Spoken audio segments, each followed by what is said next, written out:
لعنة أهل حمص، دماء أهل حمص، دماء يبرود، دماء الزبداني، دماء أهل إدلب. شو هالدم مبارك، هيدا الدم مبارك.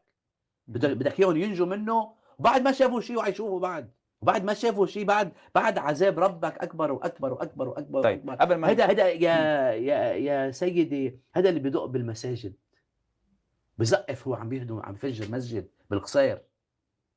هيدا اللي بيفوت على ضيعة تنتهك أعراض نساء كلها، وبيفتخر بيصور بالفيديو. هذا الأمر ايه، بيصور بالفيديو رايحين على مكة. وين بدك تروح على مكة؟ على حارة حريق ممنوع تروح، تجيك المسيرة بالليل عرابتك. هيدي أرض ناسها مزروعين بأرضها، ما هيك كذا شيء. لعنة سوريا عم يدفعوا ثمنها. ايه ايه ايه ايه لليوم لك لليوم.